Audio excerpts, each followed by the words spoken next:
بسم الله الرحمن الرحيم. الحمد لله الذي أنزل على عبده الكتاب ولم يجعل له عوجا قيما لينذر بأسا شديدا من لدنه ويبشر المؤمنين الذين يعملون الصالحات أن لهم أجرا حسنا ماكثين فيه أبدا وينذر الذين قالوا اتخذ الله ولدا ما لهم به من علم ولا لآبائهم كبرت كلمة تخرج من أفواههم إن يقولون إلا كذبا فلعلك باخع نفسك على آثارهم إن لم يؤمنوا بهذا الحديث أسفا إنا جعلنا ما على الأرض زينة لها لنبلوهم أيهم أحسن عملا وإنا لجاعلون ما عليها صعيدا جرزا أم حسبت أن أصحاب الكهف والرقيم كانوا من آياتنا عجبا إذ أوى الفتية إلى الكهف فقالوا ربنا آتنا من لدنك رحمة وهيئ لنا من أمرنا رشدا فضربنا على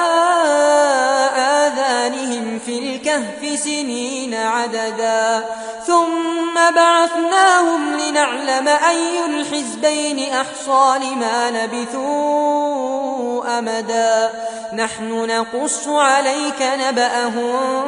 بالحق إنهم فتية آمنوا بربهم وزدناهم هدى وربطنا على قلوبهم إذ قاموا فقالوا ربنا رب السماوات والأرض لن ندعو من دونه إلها لقد قلنا إذا شططا هؤلاء قومنا اتخذوا من دونه آلهة لولا يأتون عليهم بسلطان بين فمن أظلم ممن افترى على الله كذبا وإذ اعتزلتموهم وما يعبدون إلا الله فأووا إلى الكهف ينشر لكم ربكم من رحمته ويهيئ لكم من أمركم مرفقا وترى الشمس إذا طلعت تزاور عن كهفهم ذات اليمين وإذا غربت تقرضهم ذات الشمال وهم في فجوة منه ذلك من آيات الله من يهد الله فهو المهتد ومن يضلل فلن تجد له وليا مرشدا وتحسبهم أيقاظا وهم رقود ونقلبهم ذات اليمين وذات الشمال وكلبهم باسط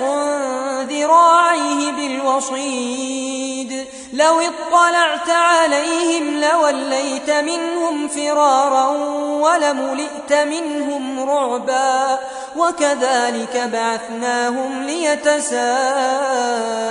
بينهم قال قائل منهم كم لبثتم قالوا لبثنا يوما أو بعض يوم قالوا ربكم أعلم بما لبثتم فابعثوا أحدكم بورقكم هذه إلى المدينة فلينظر أيها أزكى طعاما فليأتكم برزق منه وليتلطف ولا يشعرن بكم أحدا إنهم إن يظهروا عليكم يرجموكم أو يعيدوكم في ملتهم ولن تفلحوا إذا أبدا. وكذلك أعثرنا عليهم ليعلموا أن وعد الله حق وأن الساعة لا ريب فيها إذ يتنازعون بينهم أمرهم فقالوا ابنوا عليهم بنيانا ربهم أعلم بهم قال الذين غلبوا على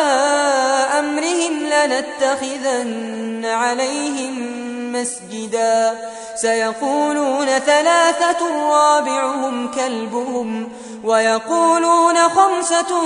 سادسهم كلبهم رجما بالغيب ويقولون سبعة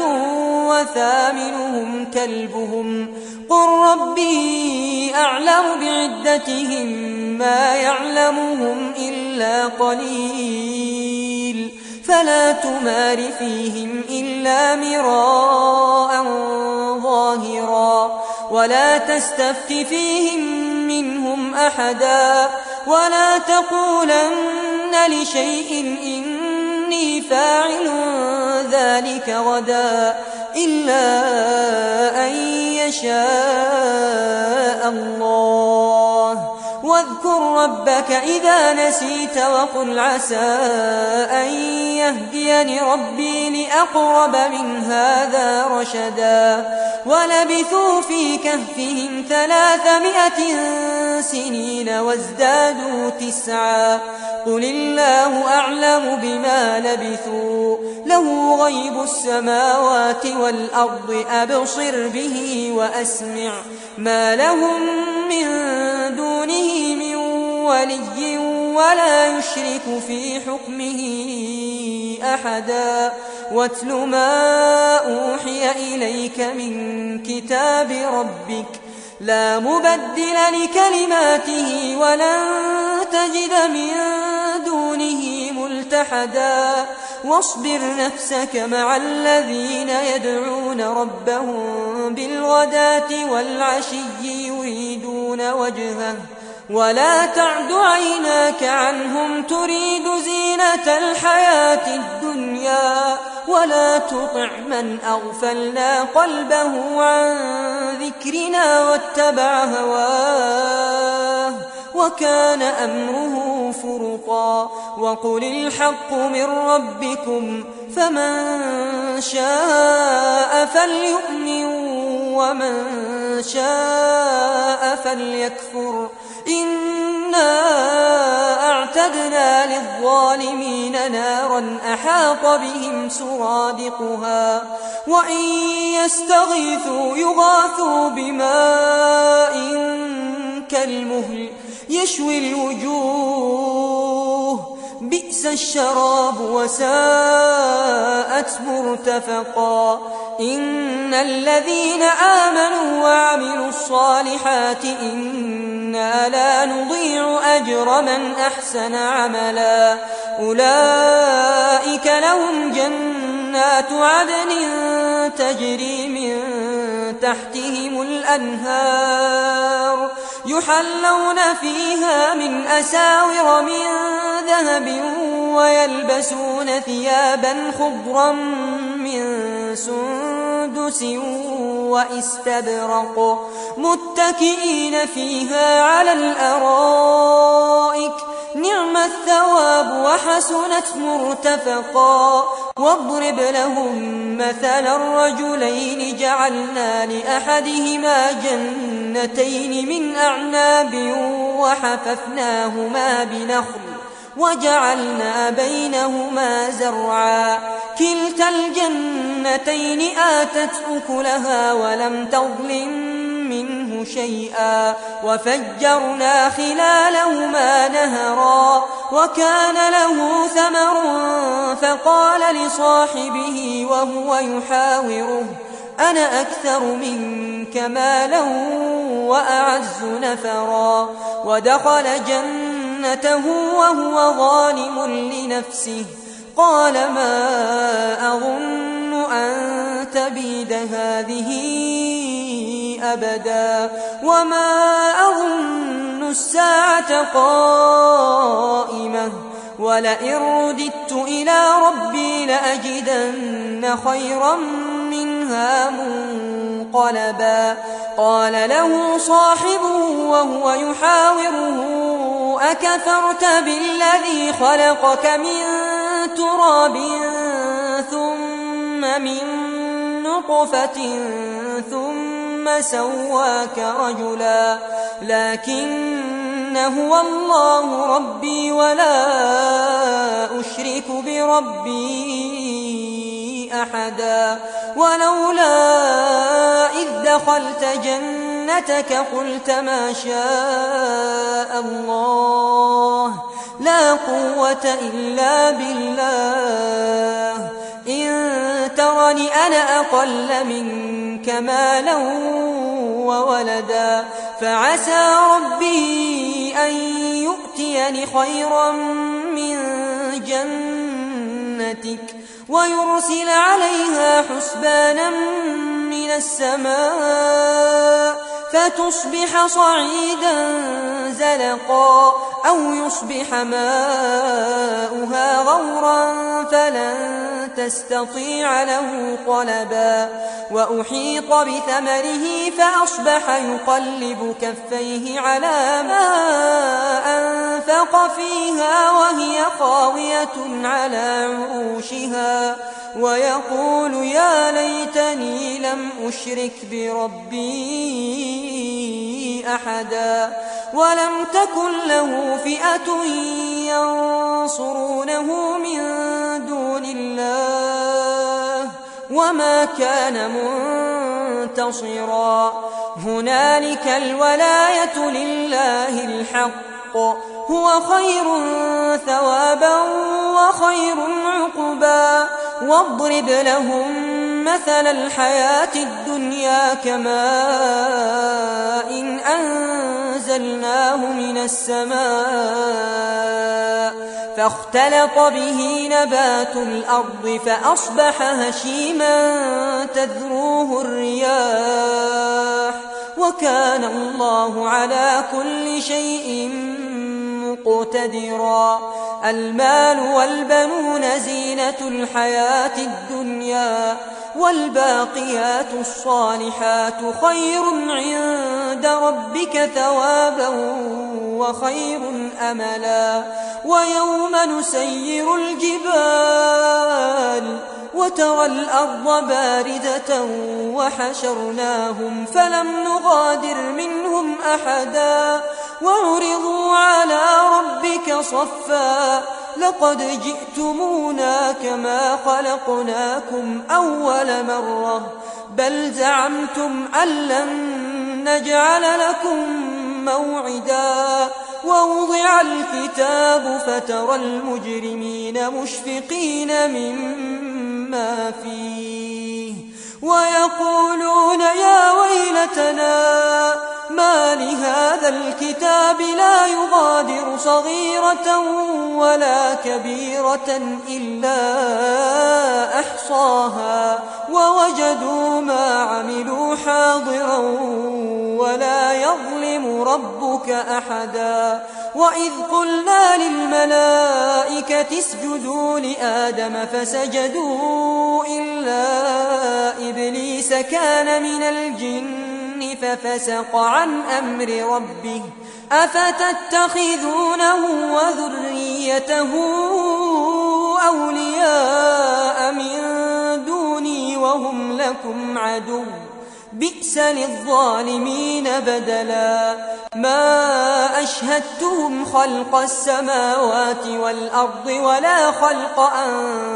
أنفسهم وما كنت متخذ المضلين عضدا ويوم يقول نادوا شركائي الذين زعمتم فدعوهم فلم يستجيبوا لهم وجعلنا بينهم موبقا ورأى المجرمون النار فظنوا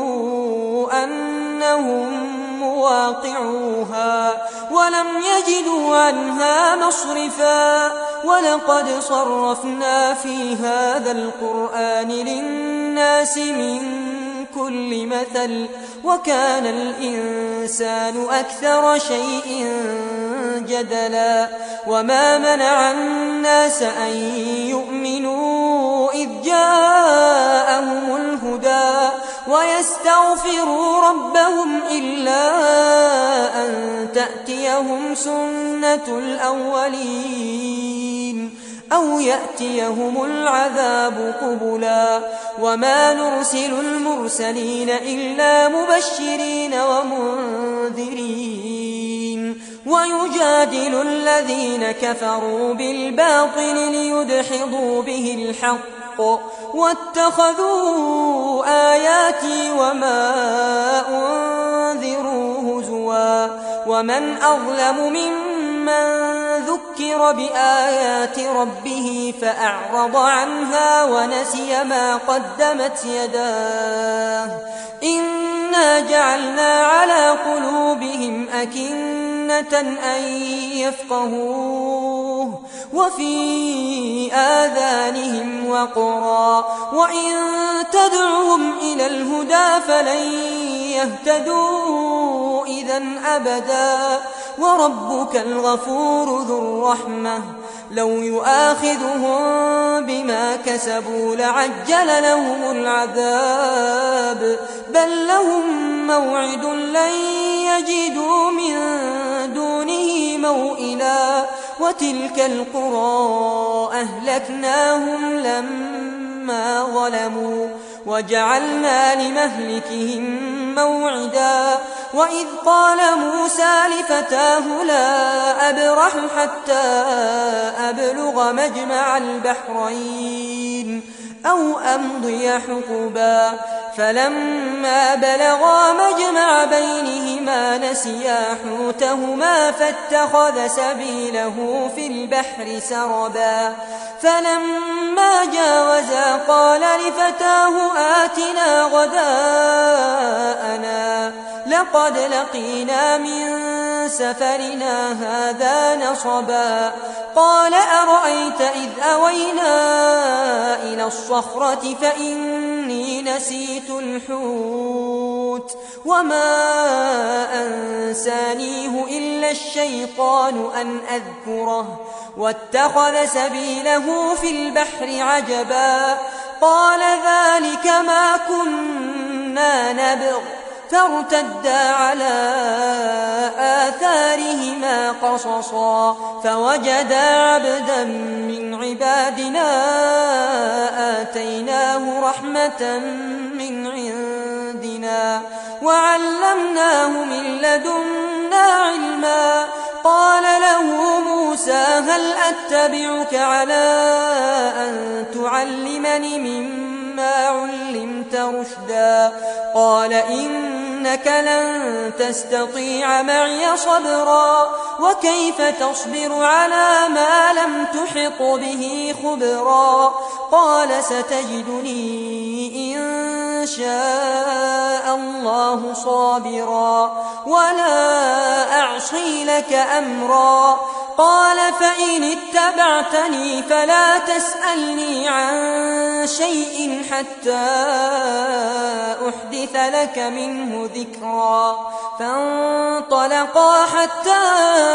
إذا ركبا في السفينة خرقها قال أخرقتها لتغرق أهلها لقد جئت شيئا إمرا قال ألم أقل إنك لن تستطيع معي صبرا قال لا تؤاخذني بما نسيت ولا ترهقني من أمري عسرا فانطلقا حتى إذا لقيا غلاما فقتله قال أقتلت نفسا زكية بغير نفس لقد جئت شيئا نكرا قال ألم أقل لك إنك لن تستطيع معي صبرا قال إن سألتك عن شيء بعدها فلا تصاحبني قد بلغت من لدني عذرا فانطلقا حتى إذا أتيا أهل قرية استطعما أهلها فأبوا أن يضيفوهما فوجدا فيها جدارا يريد أن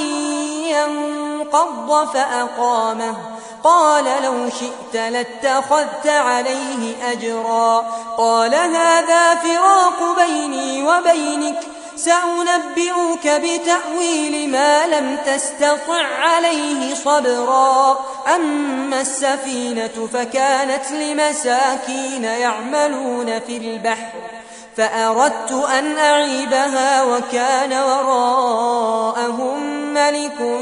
يأخذ كل سفينة غصبا وأما الغلام فكان أبواه مؤمنين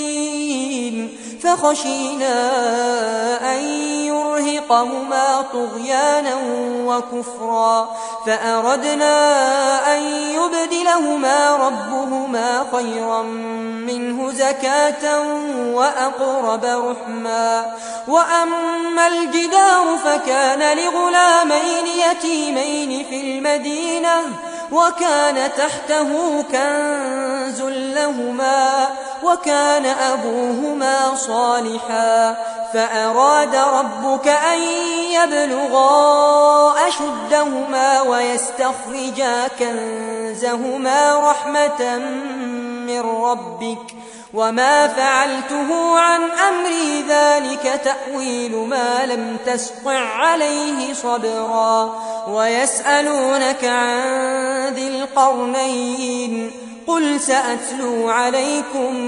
منه ذكرا إنا مكنا له في الأرض وآتيناه من كل شيء سببا فأتبع سببا حتى إذا بلغ مغرب الشمس وجدها تغرب في عين حمئة ووجد عندها قوما قلنا يا ذا القرنين إما أن تعذب وإما أن تتخذ فيهم حسنا قال أما من ظلم فسوف نعذبه ثم يرد إلى ربه فيعذبه عذابا نكرا وأما من آمن وعمل صالحا فله جزاء الحسنى وسنقول له من أمرنا يسرا ثم أتبع سببا حتى إذا بلغ مطلع الشمس وجدها تطلع على قوم لم نجعل لهم من دونها سترا كذلك وقد أحطنا بما لديه خبرا ثم أتبع سببا حتى إذا بلغ بين السدين وجد من دونهما قوما لا يكادون يفقهون قولا قالوا يا ذا القرنين إن يأجوج ومأجوج مفسدون في الأرض فهل نجعل لك خرجا على أن تجعل بيننا وبينهم سدا قال ما مكني فيه ربي خير فأعينوني بقوة أجعل بينكم وبينهم ردما آتوني زبر الحديد حتى إذا ساوى بين الصدفين قال انفخوا حتى إذا جعله نارا قال آتوني أفرغ عليه قطرا فما استطاعوا أن يظهروه وما استطاعوا له نقبا قال هذا رحمة من ربي فإذا جاء وعد ربي جعله دكا وكان وعد ربي حقا وتركنا بعضهم يومئذ يموج في بعض ونفخ في الصور فجمعناهم جمعا وعرضنا جهنم جهنم يومئذ للكافرين عرضا الذين كانت أعينهم في غطاء عن ذكري وكانوا لا يستطيعون سمعا أفحسب الذين كفروا أن يتخذوا عبادي من دوني أولياء إنا أعتدنا جهنم للكافرين نزلا قل هل ننبئكم بالأخسرين أعمالا الذين ضل سعيهم في